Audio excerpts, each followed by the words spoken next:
Os católicos admiramos uma mulher maravilha e não tem nada a ver com ficção científica. É mesmo isso?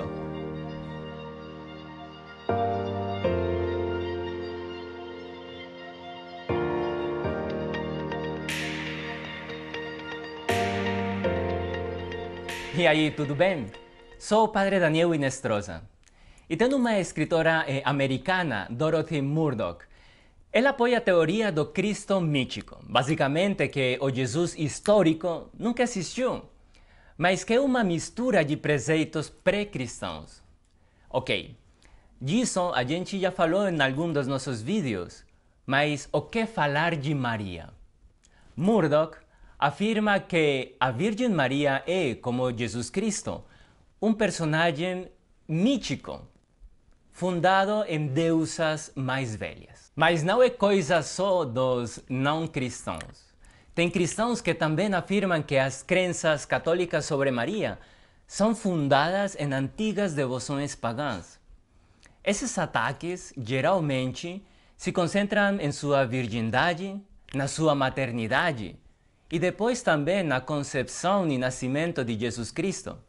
E em títulos como Mãe de Deus e Rainha do Céu, eles falam que evidentemente tudo isso tem origens pagãs. Para eles, o ensinamento católico sobre Maria é uma armadilha de Satanás para confundir os cristãos e conduzi-los à idolatria. Vamos centrar então nossa atenção em duas das principais objeções sobre Maria e expor com simplicidade a visão católica sobre isso.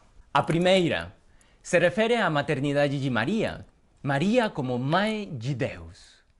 Para muitos, a concepção e o nascimento de Jesus por Maria têm similitudes evidentes com outras concepções e nascimentos milagrosos de deuses míticos de religiões mais antigas. Primeiro, temos por exemplo ao deus persa Mitra, venerado também pelos romanos. Ele era venerado como deus da sabedoria e representava a luz. Se acreditava que ele também teve uma origem virginal, ou seja, sem um encontro sexual. O Krishna é o deus índio. No Bhagavata Purana, o livro de Deus, algo assim como a Bíblia indiana, ensina que Krishna nasceu também sem uma união sexual, mas telepaticamente, algo assim como uma transmissão mental da mente de Vasudeva, o deus superior, no ventre de Devaki, sua mãe. Outro exemplo está no Egito, com o deus Horus, aquele que tem essa cabeça de falcão. Mesmo que seu nascimento não é virginal, mas foi feito dos poderes, melhor, foi efeito dos poderes divinos, dessa vez da sua mãe, Isis. A Igreja dos primeiros séculos reconheceu o papel único da Mãe Santíssima na história da salvação. E foi evidenciado pelos escritos dos primeiros padres da Igreja, que claramente acreditavam na virgindade de Maria, seu papel como Mãe de Deus e seu status exaltado como a Rainha do Céu. Uma fé claramente discrepante e diferente aos cultos de outras religiões. Maria é plenamente humana, também com os limites da nossa natureza. Isso é importantíssimo para a fé num Deus verdadeiramente encarnado, homem como nós. Em outras religiões, a mãe que dá origem ao Deus é divina como ele, ou inerte, inanimada, como no caso do Mitra persa, que nasceu de uma roca. Isso para evitar que misturar o Deus com elementos, com qualquer elemento humano. Não é isso na nossa fé católica. A virgindade de Maria, em segundo lugar, é conservada em todo momento, antes, durante e depois. Não só para gerar o Filho Deus como uma graça de conveniência. No caso do Krishna, gerado telepaticamente, a fé indiana acredita que Devaki e Vasudeva, sua mãe e seu pai, tinham outros 7 filhos antes do Krishna. E foram gerados normalmente, não por transmissão mental. E por último, a profissão da maternidade e virgindade de Maria estão diretamente em relação com a grandeza do seu filho. Negar ou afirmar algo sobre a maternidade divina de Maria era negar ou afirmar algo sobre a identidade do seu filho, Jesus Cristo. E esse foi o caso de Nestório. E já no mundo cristão, o patriarca de Constantinopla, Nestório, o líder religioso de uma das principais comunidades cristãs do momento, questionou se Maria era de verdade a Mãe de Deus. E na mesma homilia do Natal do ano 428, ele pregou: perguntam se Maria pode ser chamada de portadora de Deus. Mas Deus tem acaso uma mãe? E ele continuava: Maria não deu à luz a Deus. A criatura não deu à luz o Criador, mas o homem, que é o instrumento da divindade. Aquele que foi formado no ventre de Maria, concluía ele, aquele que foi formado no ventre de Maria não era o próprio Deus, mas Deus o assumiu. O que quer dizer isso? Para Nestório, Maria era o Cristo Tokos, ou seja, a portadora do Cristo homem, não a Theotokos, ou seja, a portadora de Deus. Começamos a perceber aqui o grande perigo dessa afirmação.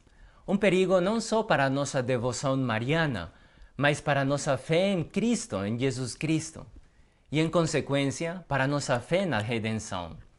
Pois se Maria não deu à luz a Deus encarnado, aquele que assumiu nossos pecados e que nos abriu as portas do céu, a quem deu ela a luz? A um homem como eu, com os mesmos pecados que eu? Que tipo de Salvador é isso? São Cirilo de Alexandria, patriarca de outra cidade importante, se ofendeu muito com os ensinamentos de Nestório e escreveu uma carta exortando-o a ensinar a fé ortodoxa de que Maria é a Mãe de Deus.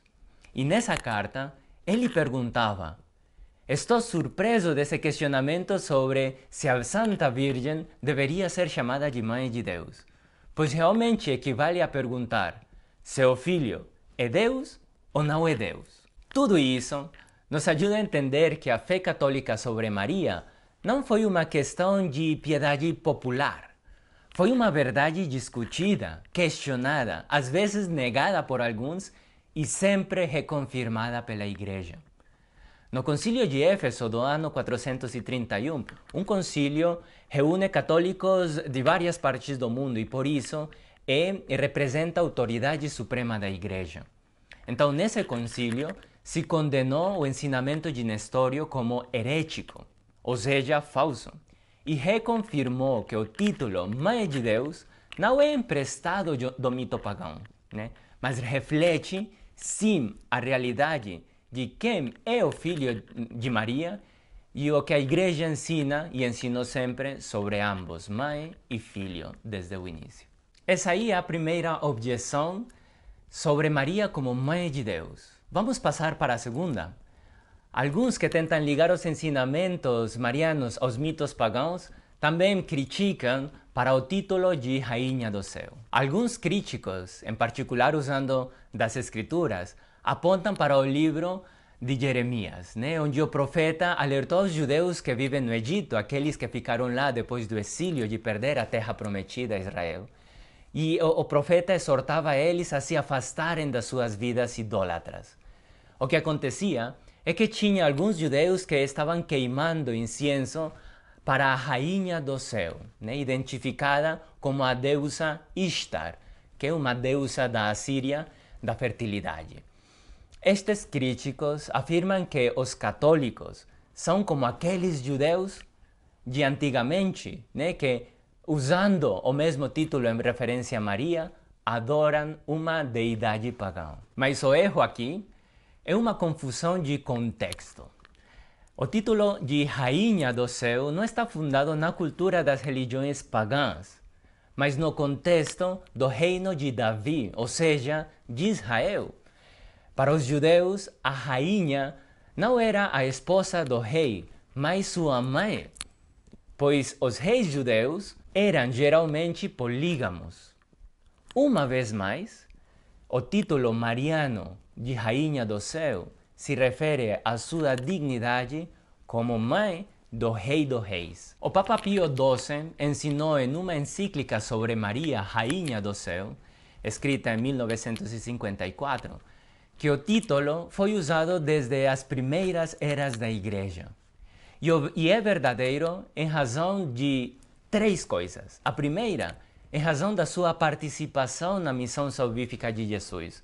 O fiat de Maria, seu sim, inaugura o reino de Deus.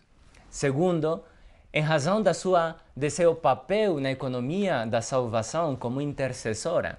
E terceiro, sua parte na realeza de Jesus, como rainha, mãe do rei. Os ensinamentos marianos da Igreja Católica estão enraizados nas Escrituras e nas tradições das primeiras comunidades cristãs. Eles não derivam de mitos pagãos. Outras narrações de nascimentos virgens ou deusas referidas como rainhas ou mães de Deus não são a prova de que as crenças católicas sobre Maria foram copiadas. A Igreja reconheceu Maria como a Mãe de Deus desde seu início e foi confirmado em vários momentos da história.